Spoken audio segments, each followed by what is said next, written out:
Dr. Boxmeyer, thank you for joining us. It's a pleasure to be We here. appreciate that. I think my mother was the first one to talk to me about a healthy lifestyle. Don't do this and don't do that.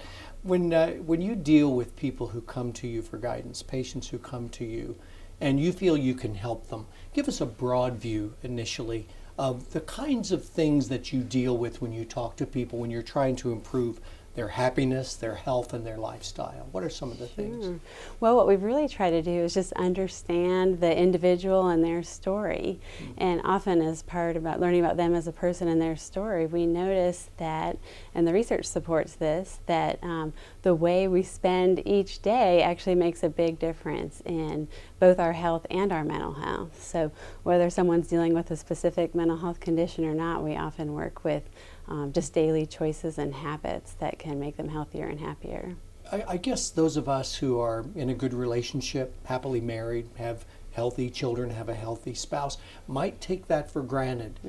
I have this theory of mine, and it's uneducated, but I have this theory that other than a disease that will kill you, loneliness might be one of the worst things a person can deal with. Are those things that I mentioned that I might take for granted more valuable than even I might realize? Absolutely. Even being able to have one other person who we feel like we can be ourselves with and to talk about how things are going for us and also do the same for them in return can really improve our happiness and our well-being. When people come to you and they need help and you know their lifestyles are affecting them, are they oftentimes people who do spend too much time alone and aren't involved with activities or exercise or challenging things where they challenge their brain a bit? Or is there a common thread of the kind of people that you come across? Yeah, I think that can happen for all of us, really, not just the folks that come to a mental health clinic.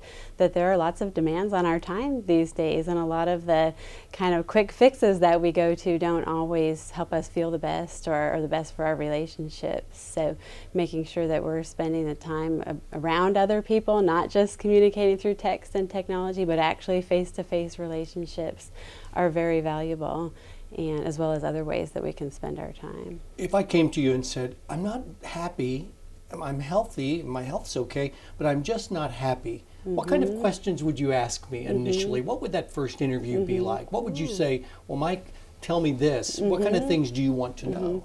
I would want to know how long you've been feeling that way, and also when the last time that you felt happy was.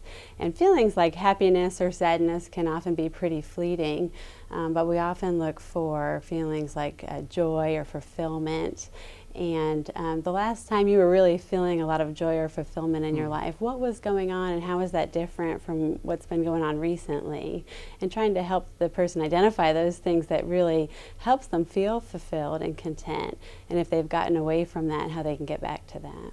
There's an old country song called Looking for Love in All the Wrong Places. Because sometimes people look for happiness in the wrong places as well. Exactly. I think a lot of the things that bring us short-term happiness, like texting with friends or surfing the internet or going out and having fun drinking, it might be a lot of fun and bring you happiness in the short term, but doing that day after day after day and spending more of your time doing that doesn't necessarily bring that long-term fulfillment.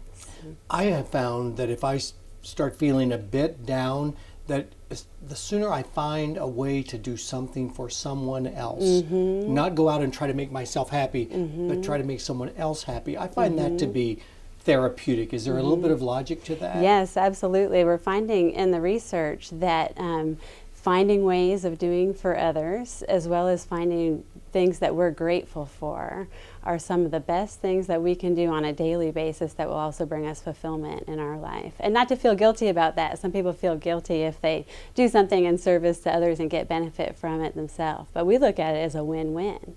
That go ahead and do that service for someone else, and it's okay if you experience the benefits of that yourself as well. Are general practitioners and psychiatrists and psychologists pretty good at identifying someone that would benefit from counseling, would benefit from being helped to focus on happiness and what makes them happy? Are you recognizing that, or do you kind of have to wait for a person to say, I need help? How does that work? Well, I think we could all benefit from having someone who really cares and listens to how we're really feeling and doing. But some folks find themselves in a place where they really need that more immediately. And but they also have to be kind of motivated to make changes and look at their life too. So it can only be as helpful as the individual is willing to do that as well. And I assume, and I'll make this my last question, that like stress, like anxiety, the kind of things you deal with, if left unattended, untreated, they can lead to other more serious issues, even real health problems. Is that accurate? That's right. Our brain likes routine and habit. So some of the things that we often go to for a quick fix don't actually work that well. But the more we do it, the more it becomes an established routine. The worse we feel, and then the harder that habit is to break. So the sooner you can catch it and identify the things that really make you feel good and try to make those established parts of your routine and move away from the things that don't, the better. I have a bad habit of saying that's my last question, then asking one more. It's one of my favorite things to do, actually. You smile a lot and you laugh easily. That seems to be healthy. Don't you think we all need to maybe watch a comedian that we like, be around people who are funny? That's Absolutely. good for us health-wise. Yes, and if you notice people who engage in a lot of meditation or self-reflection, like the Dalai Lama or other individuals like that, you'll notice that they laugh a lot. They laugh at life a lot, they laugh at themselves a lot, and it turns out that that is a beautiful way of being. That's a beautiful way to end the interview. Thank you for your expertise and your time today. It was really enjoyable talking to you. Thank you. Thank you. It was my pleasure.